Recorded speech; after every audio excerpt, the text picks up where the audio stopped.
লোকক বহু ক্ষেত্ৰত ওচৰ চুবুৰীয়া মানুহক মামা মাইনী পেহা পেহী খুৰা খুৰী হওক কেতিয়াবা নিজৰ স্বামী হ'ব পাৰে কেতিয়াবা নিজৰ স্ত্ৰী হ'ব পাৰে তেওঁলোকে বহুত নিৰুৎসাহ কৰে হয়নে নহয় হয় যদি এটা হাত চাপৰি বজাই দিয়ক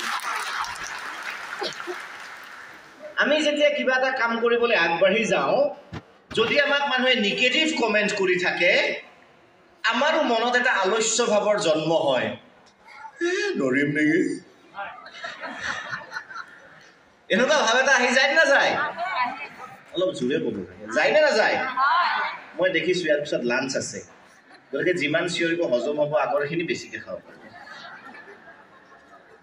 গতিকে মই ক'ব বিচৰা কথাটো হ'ল নিৰুৎসাহ কৰে মই আপোনালোকক এটা সাধু ক'ম এতিয়া আমি জীৱনত কেৱল স্বাস্থ্য কৰ্মী বুলিয়েই নহয় বা স্বাস্থ্য মিত্ৰ বুলিয়েই নহয় আমি জীৱনত যি কাম কৰোঁ নিজৰ মতে কৰিব লাগে যিটো শুদ্ধ যিটো সত্য আৰু যিটোৰ দ্বাৰা আমাৰ উপকাৰ হয় 10 জনে কি কৈছে সেইটো যদি আপোনালোকে শুনিব যায় তেনেহলে জীৱনত আপোনালোকে একো কৰিব নোৱাৰে হিন্দী দেখাৰ কথা আছে এটা গানৰ বলি মই খুব ভাল পাওঁ মোৰ ভিডিঅ' যদি আপোনালোকে চাইছে তেতিয়াহলে আপুনি গম পাব এই কথাটো মই সদায় কওঁ कुछ तो लोग कहेंगे लोगों का काम ही है कहना মানুহে তো কিবা কবই মানুহৰ কামেই হল কোৱা এটা সাধু কওঁ এটা মকৰা আছিল সুধিবনে সাধু শাসন বহুত শুনিলে সিৰিয়াছ কথা মই সিৰিয়াছ কথা নকওঁ নাজানো এটা মকৰা আছিল ঠিক আপোনালোকৰ নিচিনা মকৰাটোই শিকাৰ ধৰিব বা তেওঁ নিজৰ যেহেতু এটো মানে শব্দটো অলপ হেৰি যে তেওঁ মহ মাখি আহি পৰিব বুলি এটা জাল বনাই আছিল কি বনাই আছিল জাল বনাই থাকোতে এটা মেকুৰী আহিল বিৰাট এক্সপাৰ্ট মেকুৰী আমাৰ আপোনালোকৰ কোনবা ওচৰ চুবুৰীয়া বুলি ধৰি লওক মুখখন মনত পেলাই লওক অৰ্থাৎ মকৰাই নিজৰ কৰ্ম কৰি গৈ আছে মকৰাৰ কৰ্ম কি জাল সৃষ্টি কৰা তাৰ পৰা সি জিয়াই থাকিব হয় না নহয় গতিকে মকৰাই নিজৰ কি কৰি আছে কৰ্ম কৰি আছে মেকুৰী এটা আহি এক্সপাৰ্ট কমন দিলে আৱাজটো অলপ শুনিছে একো নাই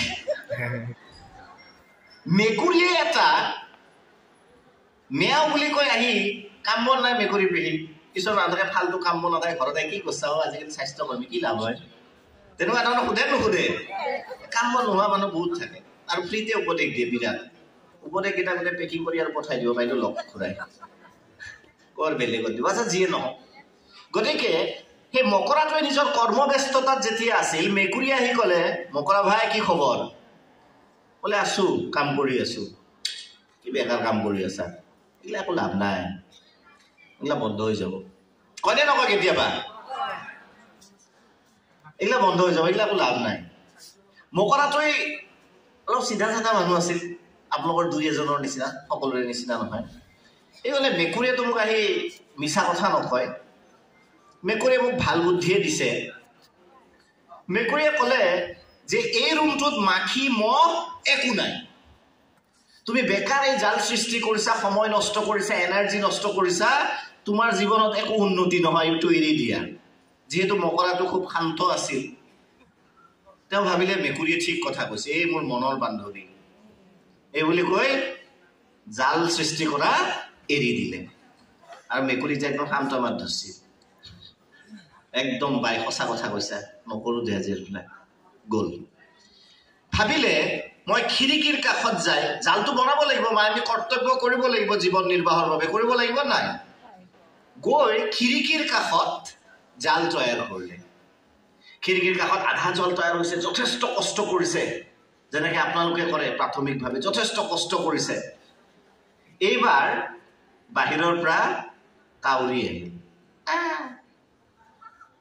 কি খবৰ মকৰা বোলে বঢ়িয়া কাম চলি আছে কৈছে পাগল নেকি কি কৰি আছা এইবিলাক বোলে মই জাল গাঁঠি আছো মোৰ জীৱনৰ যিটো কাম জীৱনৰ যিটো কৰ্ম মই সেইটো কৰিছো কুছ ফাইদা নেহি হিন্দীতে কৈ দিলে চিনেমা চাই খুব কাউৰীটো হিন্দী চিনেমা বোলে কুছ ফাইদা নেহি বোলে কিয় আৰে এই খিৰিকীত দি বতাহ অহা যোৱা কৰিব বতাহ বলিব তোমাৰ বতাহে জাল ছিঙি লৈ যাব বেকাৰ কাম বাদ দিয়া আজিৰ পৰা বেলেগ কাম বলা যাওঁ চিনেমা চাব যাওঁ মকৰাটো মই কৈছোৱে যে খুব সহজ সৰল আছিল। মকৰাটোৱে ক'লে দে আৰ এইটোতো নহ'ব মোৰ, গতিকে মকৰাটোৱে কি কৰি দিলে, বাদ দি দিলে। মকৰাটোৱে গৈ গৈ এটা আলমাৰি বিচাৰিলে, পুৰণা আলমাৰি, তাতে গৈ জাল বুনা আৰম্ভ কৰিলে। তাতে এটা কি আহিল, এন্দুৰ আহিল। শান্তি নাই। এন্দুৰ আহি কি ক'লে, মকৰা কি কৰিছা তুমি, তুমি এইটো কি বেকাৰ কাম কৰি আছা, দুদিনমান পিছত এই খিৰিকীটো বিকি দিব, ছেকেণ্ড হেণ্ড খিৰিকী, দুদিন পিছতে আলমাৰিটো বিক্ৰী কৰি দিব, ছেকেণ্ড হেণ্ড আলমাৰি, তোমাৰ জাল, তুমি, আলমাৰি চব কিডনেপ হৈ যাবা, একো লাভ নাই। মকৰা ভাবিলে হয়তো এইটোতো একো লাভ নাই। এই বুলি কৈ মকৰাটোৱে কি কৰিলে, সেই কাম কৰাও বাদ দিলে। তাৰে কেইদিনমান পিছত কি হ'ল, সেই মকৰাটোৰ খাব নাপায় মৃত্যু হ'ল। গতিকে আমিও জীৱনত যদি বেলেগৰ কথা শুনি থাকো, আমি জীৱন নিৰ্বাহ ভালকে কৰিব নোৱাৰো, নিজৰ জীৱনৰ যিটো লাইফ অফ ষ্টেণ্ডাৰ্ড আছে সেইটো আমি ওপৰলৈ উঠাব নোৱাৰো, আমি যিভাৱেই জন্মগ্ৰহণ কৰিছিলো সেইভাৱেই থাকি যাম। সেইবাবে মই কওঁ, আনৰ ফ্ৰীৰ সমালোচনা কেতিয়াও গুৰুত্ব নিদিব। আমাক আগতে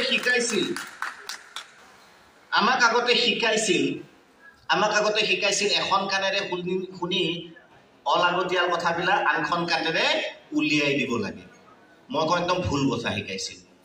কাৰণ এইখন কাণৰ পৰা এইখনে যাবলৈ ফ্ৰেকশ্যন অফ ছেকেণ্ড, কেইটামান ছেকেণ্ড হ'লেও লাগে নাই।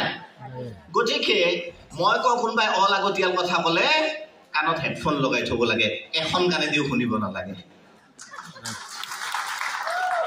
সেইকাৰণে আপোনালোকৰ নিজৰ ক্ষেত্ৰত, কেৱল আপোনালোকৰ বুলিয়ে নহয়, আপোনালোকৰ নিজৰ ক্ষেত্ৰত যি কৰ্ম আছে হা কৰি যাওক। আনে কি কৈছে গুৰুত্বপূৰ্ণ নহয়, আনে কি ভাবে গুৰুত্বপূৰ্ণ নহয়, আপোনাক ভাল পায় কোনোবাই গুৰুত্বপূৰ্ণ নহয়, আপোনাক কোনোবাই বেয়া পায় গুৰুত্বপূৰ্ণ নহয়। আপুনি যদি ভাবে এই ৰাস্তাটোৰে গৈ মই শুদ্ধ পথত উপনীত হ'ব পাৰিম, সেই কাম দুগুণ উৎসাহেৰে কৰক, কাৰোৰ ওপৰত কথা উৎসাহ আপোনালোকে নকৰে। মই 4টামান কথা কম, ছুটি শেষ হৈ যাব, চিন্তা নকৰিব। বহুতে বিচাৰে ইমান কষ্ট বস্তু পইচা হিচাপে অহা নাই, আমি কষ্ট কৰা হিচাপে পইচা অহা নাই, তেনেকুৱা কেতিয়াবা ভাবে নাভাবে? অনেষ্টলি এওঁ বেছিকে ভাবো। যিয়ে নহওক, পৃথিৱীৰ প্ৰত্যেকটো কামত সফলতাৰ বাবে সময় লাগে। এই মানুহগৰাকী আপোনাৰ সন্মুখত যে বহি আছে, পৃথিৱীত বহুত ডক্টৰ আছে, ভাৰতত, অসমত বহুত ডক্টৰ আছে, ডাঙৰ কথা নহয়। হস্পিটেলো বহুতে খুলিছে, বহুত হস্পিটেলৰ মালিক আছে, ডাঙৰ কথা নহয়। কিন্তু জীৱন সাধনাৰ জৰিয়তে শূন্যৰ পৰা শিখৰলৈ যোৱাৰ যিটো যাত্ৰা আপোনালোকৰ সন্মুখত বহি থকা এই ব্যক্তিগৰাকীয়ে শিকাইছে, সেই কথাটো মই গুৰুত্ব দিছোঁ। আৰু মই কৈ ভাল পাম যে এখেতৰ কথা মই আজি সন্মুখত কৈছোঁ। মই কৈছোঁৱে প্ৰায় 70-80খনমান কলেজ, মিটিং, প্ৰতিটো শনিবাৰে মোৰ এখন মিটিং থাকে অসমত। মোৰ এনেকুৱা এটা দিন যোৱা নাই শনিবাৰ বা ৰবিবাৰ য'ত মোৰ বন্ধ থাকে মই এখন মিটিং নকৰোঁ। এভৰিডে মোৰ অন্ততঃ জুন মাহলৈ মোৰ এতিয়ালৈ বুক হৈ আছে। যিয়ে নহওক, মই কথাটো কিয় ক'ব বিচাৰিছোঁ, এখেতৰ কথা মই বহু ঠাইত কওঁ, ছাত্ৰ ছাত্ৰীসকলক, সকলোৱে জানে মই ক'ব লাগে নালাগে, তথাপি বহু ইনস্পিৰেশ্যন হয়। আৰু মই আজি কৈছোঁ কপিৰাইট নোহোৱাকৈ আপোনাৰ কাহিনী কৈ ময়ো 2-4 পইচা ঘটো। গতিকে মই কি ক'ব বিচাৰিছোঁ যে সময়তকৈ আগত পৃথিৱীত একো নহয়, এটা কামতেই সহজত পইচা পায়, লটাৰী খেলিব লাগিব। লটাৰী খেলিলে নহ'ব, লটাৰী লাগিব লাগিব। কিন্তু মনত ৰাখিব, জীৱন জোৱা নহয়, জীৱন লটাৰী নহয় যে 10 টকীয়া টিকেট এটা কানি 10 টকীয়া টিকেট এটা কানি একেদিনাই 1 কোটি টকা লাভ কৰিব। জীৱন সদায় জোৱা বা লটাৰী নহয়। কষ্টৰ বিকল্প নাই। আমি সাধাৰণ মানুহ। ভগৱানৰ কথা কওঁ। শ্ৰীকৃষ্ণৰ জন্ম যেতিয়া হৈছিল, পিতৃ মাতৃ ক'ত আছিল? কাৰাগাৰত আছিল। শ্ৰীকৃষ্ণৰ পিছত কাৰাগাৰৰ পৰা বিভিন্ন কাৰণত তেওঁ ওলাই গৈছিল আৰু গোকুলত যাই বাস কৰিছিল। ক'ত বাস কৰিছিল? গোকুল।